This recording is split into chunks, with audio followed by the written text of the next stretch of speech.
다음 주에는 청년부에서 한번 찬양 특송해 주시기를 바랍니다. 오늘은 교만한 자를 낮추시는 주님이라는 제목으로 은혜를 나누겠습니다.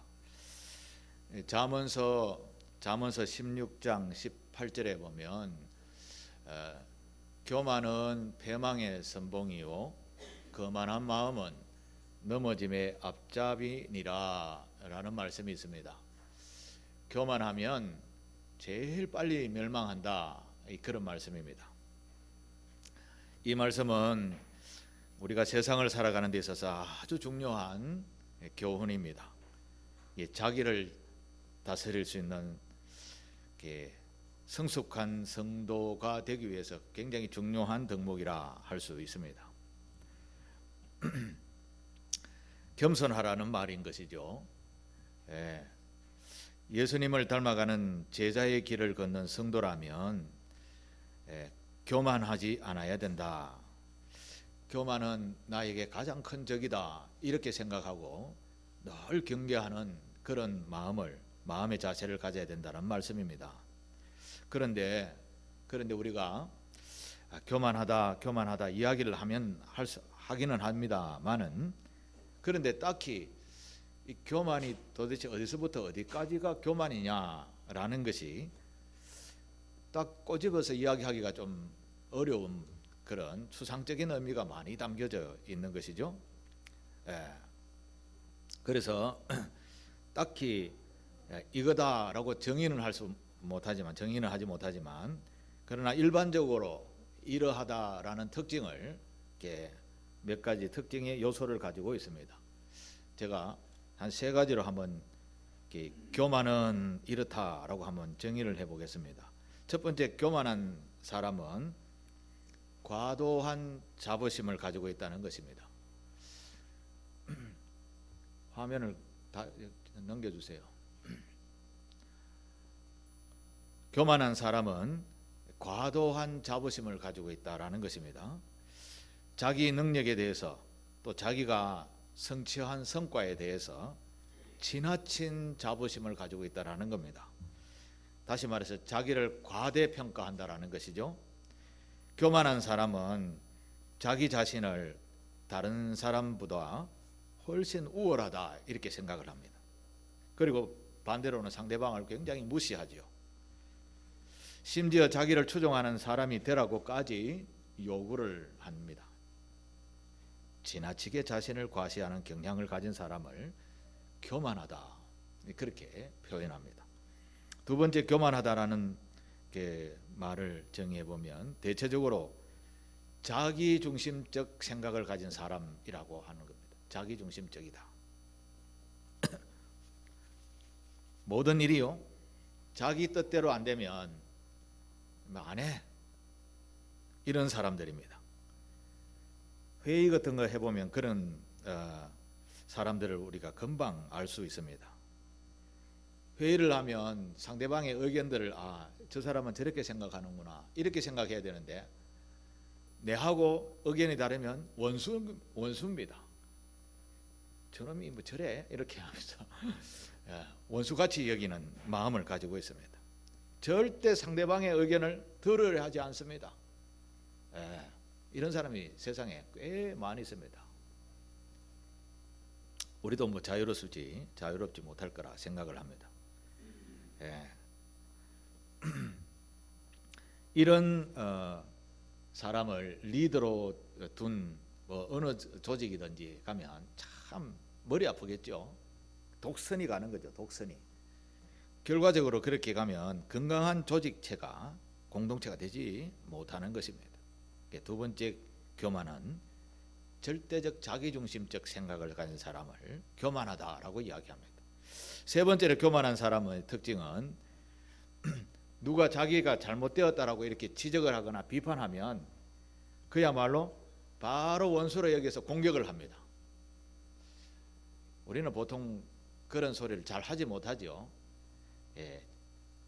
가까운 사이 같으면 흠이 있는 것을 이렇게 부드럽게 이야기하면 그래 라고 이렇게 받아들이지만, 평소에 관계가 별로 좋지 않은 사람들이 이거 잘못되었다 저거 잘못되었다라고 비평을 하거나 지적을 하게 되면 완전히 원수지간이 돼버리는 것이죠. 이게 내 뜻인가? 내 잘못이 아니야. 네가 잘못해서 그렇지, 누가 잘못해서 그렇지, 다 남의 핑계로 옮기는 사람들, 이런 사람들의 특징이 그렇습니다. 자기는 절대적으로 어렵다라는 겁니다. 근데 남들은 자기를 볼 때 좋은 감정을 했는데 자기는 자기를 무시한다 생각하고 자기를 꽤 높이고 상대방을 이렇게 무시하고 살아가는 사람. 누가 비판하거나 지적을 하면 절대적으로 벌끈하는 사람, 이런 사람들이 대체적으로 교만하다라고 할 수 있는 것입니다. 사람은 다 이런 교만이 다 있습니다. 저와 여러분들도 아마 있지 싶습니다. 딱히 이거다라고 뭐 이야기하기는 그렇지만 대체적으로 이런 교만한 성품들을 다 가지고 있다라는 것이죠.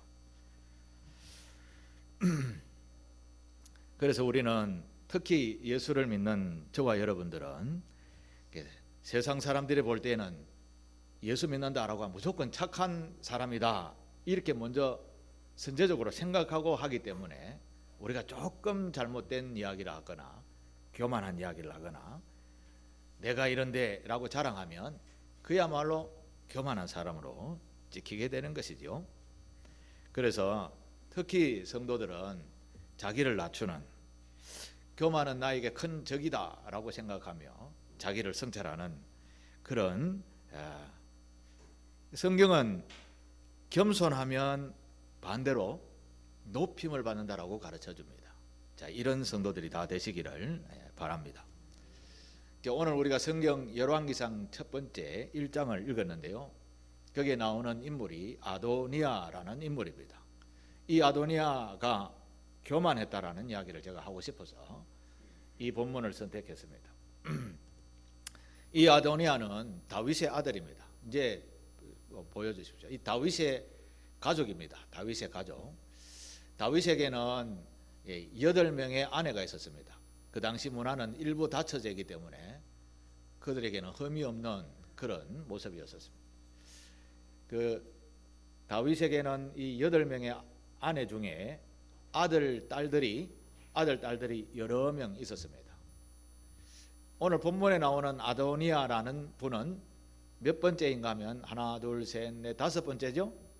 3번째가 다말인데 이거는 공주입니다.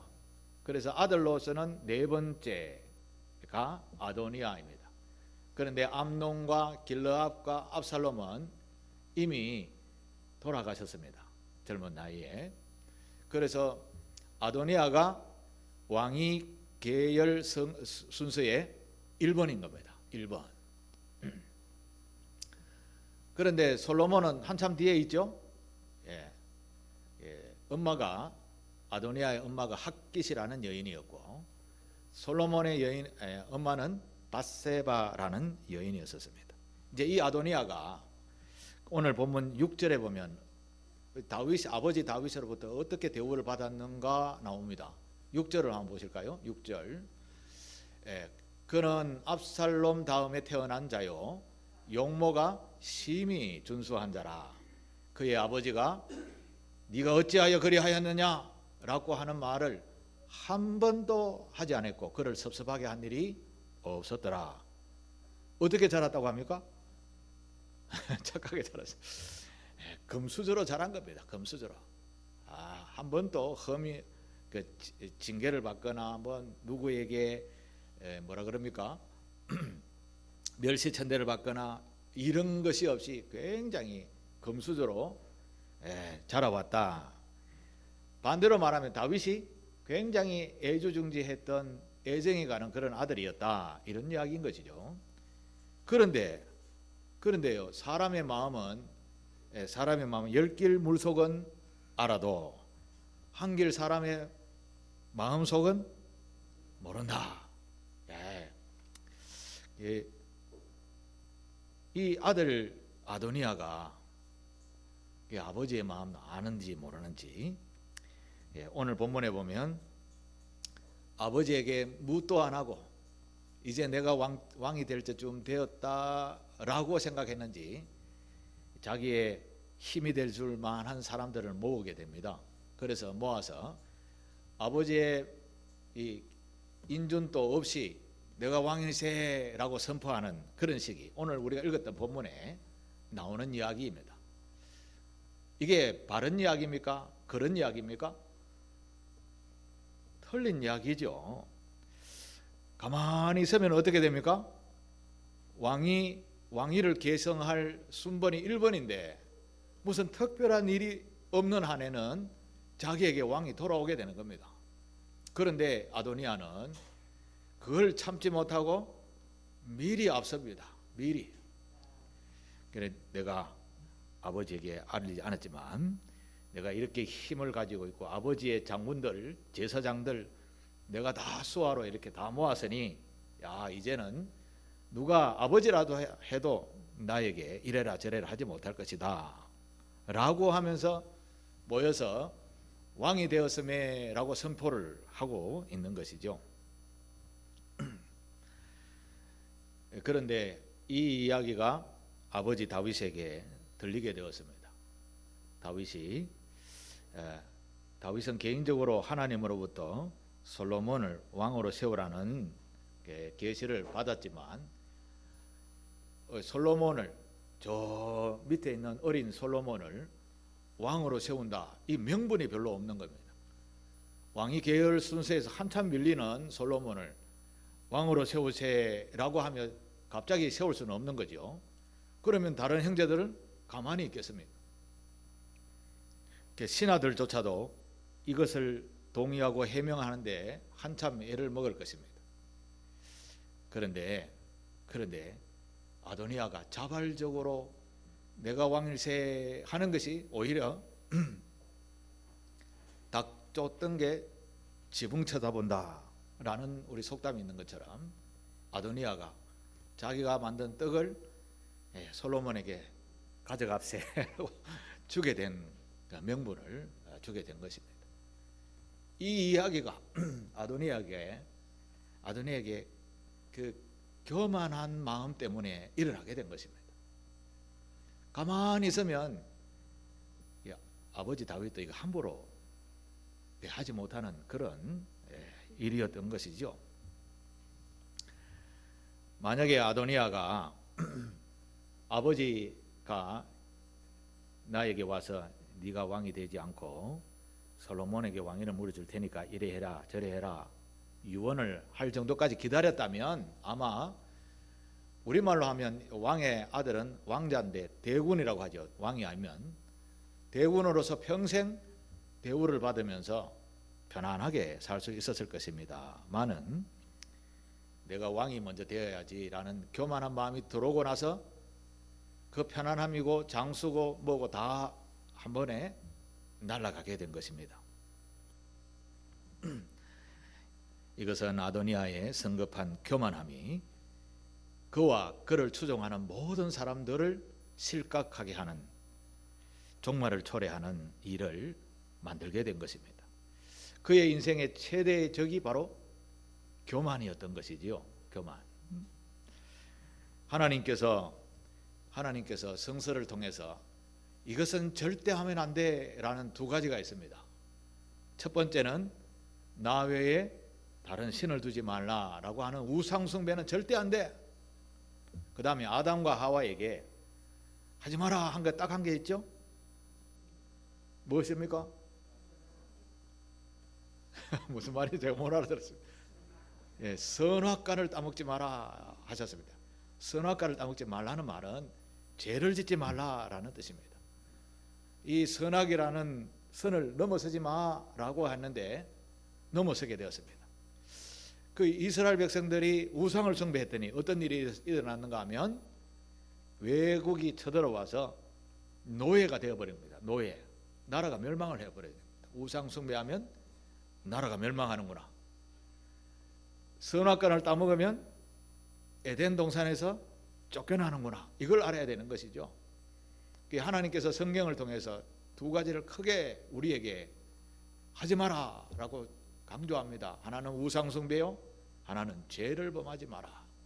그 외에는 용서도 받을 수 있습니다. 그런데 우리는 왜 우상 숭배하고 죄를 범할까요?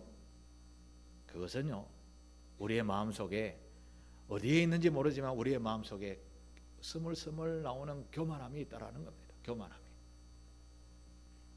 여러분, 역사 속에 교만한 삶을 살다가 자기의 수를 제대로 누리지 못하고 엄청난 폐해를 끼친 사람들이 참 많이 있습니다. 예를 하나 들면 17세기와 18세기, 그러니까 1700년 후반부와 1800년 초반부에 살았던 나폴레옹 보나파르, 맞나? 보나파르, 이름이 좀 어려워서 우리는 보통 나폴레옹이라고 알고 있죠. 프랑스의 황제였었습니다. 이분은, 나폴레옹은 굉장히 지략가였습니다. 머리도 좋았어요. 그래서 처음에는 군사적 전략가로 출발해서 나중에는 권력을 잡게 되고, 그가 공화국을 만들고, 그리고 프랑스라는 나라를 제국화하게 됩니다. 이 말은 무슨 말인가 하면, 우리 땅 좁다, 다른 나라도 좀 정복해서 우리나라 좀 크게 하자, 이런 제국적 욕심을 가지고 있었습니다. 그래서 그걸 위해서 중앙 집권적인 국가를 만들게 되고, 그 다음에 거기에 필요한 법률, 뭐 행정, 군사, 교육, 뭐 이런 것을 다 체계를 새롭게 다 만들게 됩니다. 그리고 나서 나폴레옹은 영토를 점령하기 위해서 전쟁을 벌이게 되는 거지요. 그야말로 유럽 전체가 전쟁의 불바다로 만들었습니다. 엄청난 많은 사람들이, 그가 일으킨 전쟁으로 수많은 사람들이 죽었습니다. 나폴레옹 전쟁이라고 우리가 유명하게 알고 있죠. 나폴레옹은 이렇게 잘 먹고 잘 살다가 장수하고 죽었을까요? 예. 전쟁에서 한번 팍 꺾여버리니까 실각을 하게 됩니다. 왕에서 쫓겨나서 헬레나라는 섬에 유배를 당하게 됩니다. 유배. 그리고 쓸쓸하게 아무도 모르는데 1821년 5월 5일 날 감옥에서 죽게 됩니다.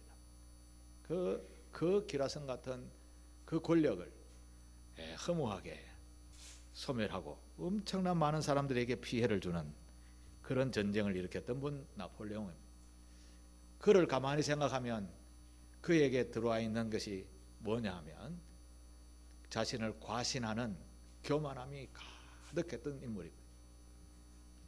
20세기에 들어오면 이와 같은 인물이 또 한 분 있죠. 독일의 히틀러입니다. 히틀러도 비슷하게 정권을 잡으면서, 권력을 잡으면서 지나친 교만을 넘어 광기 어린 정복욕을 가지고 있었습니다. 이분은. 그래서 2차 세계대전을 벌였죠. 그야말로 유럽에 있는 수많은 사람들이 죽게 된 겁니다. 제가 지난번에도 소개했지만, 독일의 신학자 본 헤퍼라는 목사님이 미국의 어느 대학에 교수로 가 있다가 히틀러가 정권을 잡고 이웃 나라를 공격하는 것을 보고, 이 유명한 말이 있죠. 미친 자에게 나라의 운전대를 맡길 수 없다. 그래서 돌아가지 말라고 만류하는데도 불구하고 가서 바른 소리 하다가 감옥에서 순교하신 분이 본 헤퍼 목사님입니다. 41살 때 일찍 돌아가셨습니다. 오늘 이 시대에 히틀러와 같이, 나폴레옹과 같이 광기 어린 그런 사람들은 없을까요? 예를 들자면 지금 우크라이나와 전쟁을 벌이고 있는 러시아의 푸틴이라는 사람은 교만하지 않을까요? 또 지금 팔레스타인 무장단체 하마스로부터 공격을 받아가지고 뿔이 나가지고 전쟁을 벌이고 있는 이스라엘의 베냐민 네타냐후라는 총리, 그분이 그야말로 교만한 자일까요? 아니면 지금도 양복 입고 신사의 얼굴로 이렇게 화면에 비치면서 뒤로는 엄청난 백성들에게 고통과 고난을 겪게 하는 독재주의자들이 아닐까요? 아니나 다를까 역사의 교훈은 이런 사람들은 장수의 복을 못 누렸었습니다. 엄청난 폐해를 주고 일찍 다 죽게 되었습니다. 이런 역사의 교훈들을 보면서 저와 여러분은 뭐 다를 게 있을까 생각을 해볼 수 있습니다. 뭐 다를 게 있을까요? 여러분들은 저와 여러분들 교만하지 않을까요? 아마 교만에 대해서 자유로우신 분은 아무도 없을 것이라 생각합니다. 이 교만은 우리가 모르게 우리 속에 찾아오기 때문에 그렇습니다. 그래서 우리는 늘 주님의 말씀처럼 깨어 있어야 됩니다. 이거 안 되지. 이렇게 깨어 있어야 됩니다. 이스라엘의 초대 왕 사울 왕이 있었는데요. 이스라엘의 첫 번째 왕은 하나님이 선택하셨습니다. 하나님이 보시기에 기골이 장대하고 잘 생겼고요. 학문이나 뭐 지식이나 흠잡을 것이 없이 아주 멋진 사람이 하나님으로부터 선택을 받아서 이스라엘의 초대 왕이 됩니다. 그런데 이분에게 악령이라는 것이 스물스물 들어감으로 말미암아서요, 그의 일평생은 싸움과 전쟁의 일생이었습니다. 우리 몸에 이런 악한 사단이 들어와서 우리를 교만하게 하고, 이 교만이 광기 어린 행동으로 나타나게 될 때에는 엄청난 폐해를 이웃들에게 펼치게 되고, 이게 국가 지도자라 하면 나라를 망치게 되는 데까지 가는 게 되는 것이죠. 그래서 이 사울 왕은 길보아 산이라는 곳에서 블레셋과 전쟁하다가, 지금 팔레스틴 해방기구 있죠, 그 단체와 같이 싸우다가 길보아 산이라는 곳에서 가족이 다 죽게 됩니다. 그게 초대 왕의 종말이었었습니다.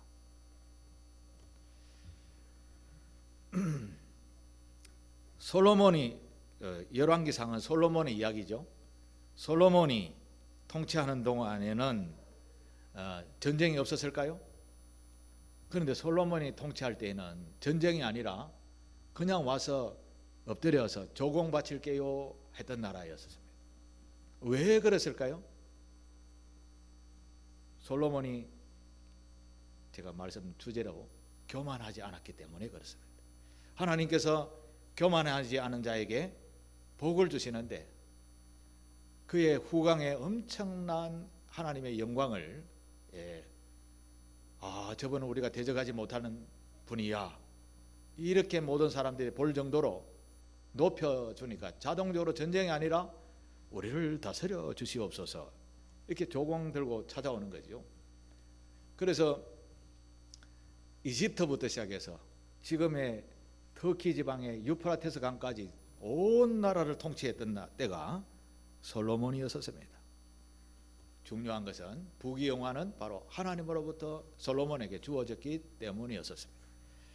제가 지난주에 설명했듯이 솔로몬이 하나님 앞에 온전한 예배자로 섰을 때, 하나님을 기쁘시게 했을 때 하나님께서 그에게 그 엄청난 그런 후광의 복을 주셨다라는 것입니다.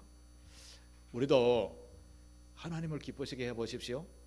그러면 누가 아무도 우리에게 건들 수 없는 그런 영광이 우리에게 보이지 않지만 하나님의 보호가 있는 것입니다. 전 세계를 돌아보면 예수 믿는 국가, 즉 기독교 국가라고 하는 나라들이 후진 국가가 있는가 한번 보십시오. 대체적으로 선진국들입니다. 왜 그럴까요? 하나님의 후광이 그곳에 임재했기 때문에 그런 겁니다. 우리나라는 1950년대에 완전히 다 멸망 정도가 아니라 다 부서진 나라였었지요. 전쟁으로 잿더미가 되어진 상태에서 전 세계 200여 국가에서 거꾸로 1, 2, 3등 다툴 만큼 가난한 나라였습니다.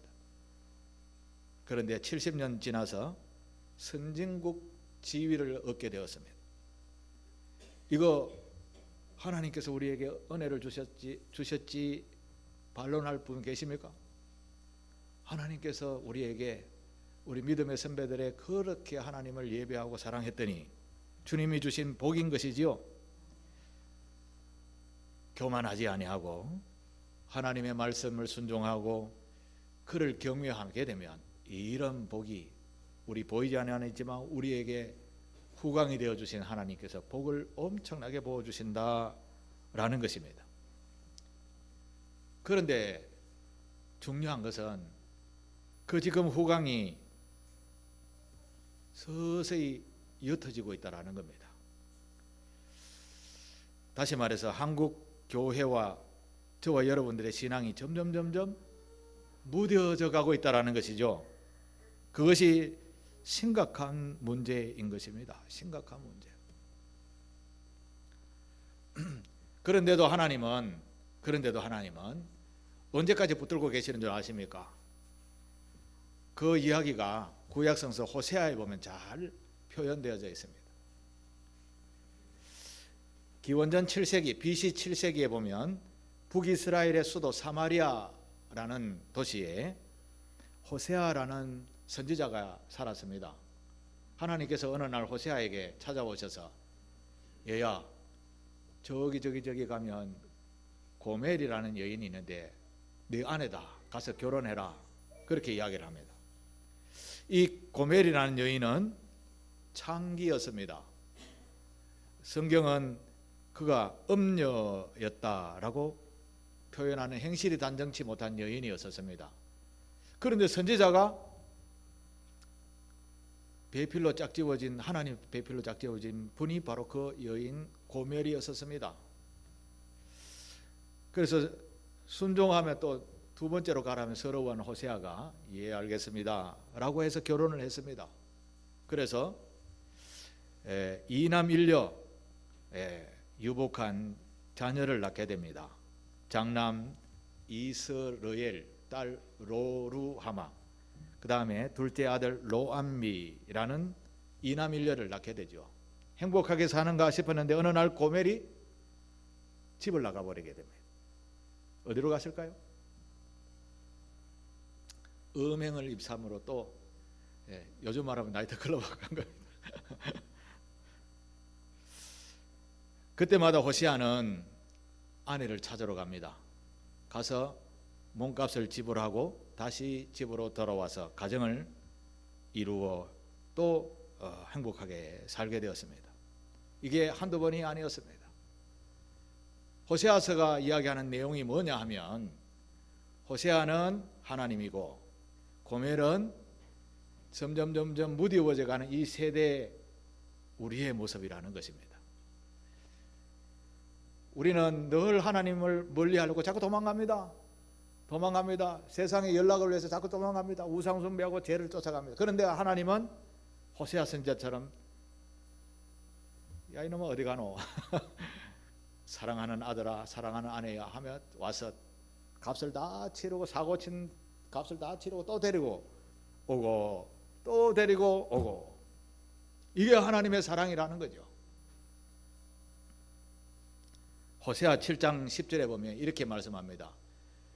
이스라엘이 교만은 그 얼굴에 드러났나니 그들이 이 모든 일을 당하여도 그들의 하나님 여호와께로 돌아오지 아니하며 구하지도 아니하도다. 호세아가 몇 번 아내를 데리고 와도 아내는 전혀 반성도 하지 아니하고 또 도망갈 생각만 하는 그런 자였다라는 것이죠. 그런데 중요한 것이 하나 있습니다. 우리가 바로 이렇게 하나님을 자꾸 멀리 떠나가죠. 예배하면 한 번 빠지 아무 일 없네. 두 번 빠져도 아무 일 없네. 1년 안 와도 아무 일 없네. 잘 먹고 잘 사는데 뭐 그게 아닙니다. 하나님은 끝이 있다라는 것을 말씀하십니다. 시편 50편 21절 중요한 말씀인데 같이 읽겠습니다. 내가 이 일을 행하여도 내가 잠잠하였더니 네가 나를 너와 같은 줄 생각하였도다. 그러나 내가 너를 책망하여 내 죄를 내 눈앞에 낱낱이 드러내리라 하시는도다. 아멘. 이 말씀이 무슨 말인가 하면 내가 가만히 있다고 해서 가만히 놔냐? 이런 말씀입니다. 하나님께서 참다 못 참으면 아무 일 없네, 너와 같이 생각하는 줄 아느냐? 라는 말씀인 것이죠. 끝에는 네가 책망하면 돌이킬 수 없는 그런 죄악으로 말미암아 심판을 당할 때가 온다라는 말씀인 겁니다.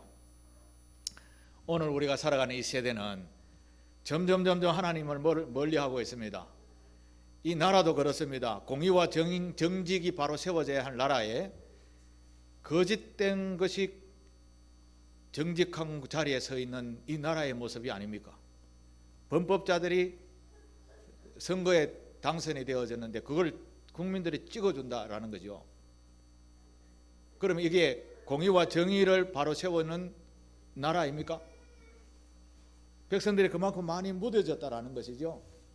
그런데 호세아 선지자처럼 하나님은 계속 기다리십니다. 돌아오라고. 내가 가만히 있으니 정말 가만히 있는 줄 가마떼기 줄 아느냐? 그런 의미가 강하게 담겨질 때가 바로 이때라는 겁니다. 그런데 우리는 교만해서 무시합니다.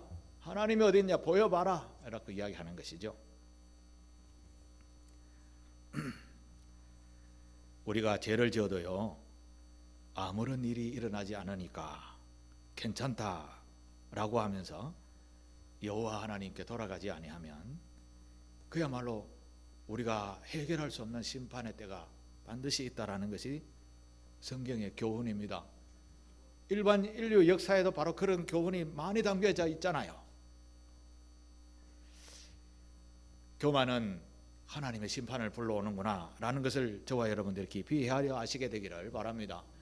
다윗의 아들 아도니아가 그냥 가만히 있었으면 자기에게 엄청난 영광이 돌아올 건데 교만한 마음으로 앞섰다가 닥쳤던 게 지붕 쳐다보는 개와 같이 되어버린 것이죠.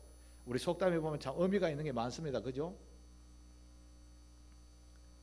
교만함은 바로 이런 결과를 초래하고 멸망의 길로 인도한다라는 것입니다. 그런데 이게 종류가 다를 뿐이지 교만은 엄청나게 우리 생활 속에 많이 있습니다. 그래서 저와 여러분들은 은행심사 모두가 늘 정직하고 공의롭게 또 착하게 선하게 사는 저와 여러분 되시기를 바랍니다. 스바냐 1장 6절 같이 읽습니다. 여호와를 배반하고 따르지 아니하는 자들과 여호와를 찾지도 아니하며 구하지도 아니하는 자들을 멸절하리라. 심판하신다는 말씀입니다. 그래서 깨어있으라는 말씀이죠. 호세아도 그런 말씀합니다. 호세아도 6장 1절 다시 한번 읽겠습니다. 오라 우리가 여호와께로 돌아가자. 여호와께서 우리를 찢으셨으나 도로 낫게 하실 것이요 우리를 치셨으나 사매어 주실 것임이니라. 오늘 우리가 하나님과 관계가 멀어져서 무디워진 상태로 점점 멀어져 있는 상태, 멀어져도 뭐 아무 일 없네 이 상태가 있다면 오라 우리가 여호와께 돌아가자라고 하시는 호세아 말씀을 오늘 하나님이 나에게 부르시는 음성이라 들으시고 다시 회복할 수 있는 기회임을 알고 우리 저와 여러분 여호와께로 돌아가는 그런 상길교회 교우들 다 되시기를 주님의 이름으로 축복합니다. 우리 교우들은 이런 늘 하나님을 의식하면서 우리의 마음에 교만함을 멀리하는 그런 이제 하나님의 성령으로 충만한 삶을 사는 교우들 다 되시기를 축복합니다. 기도하겠습니다. 하나님 아버지, 부족한 저희들 오늘도 여전히 기회를 주시고 오라 우리가 서로 변론해보자 라고 부르시는 은혜 감사합니다.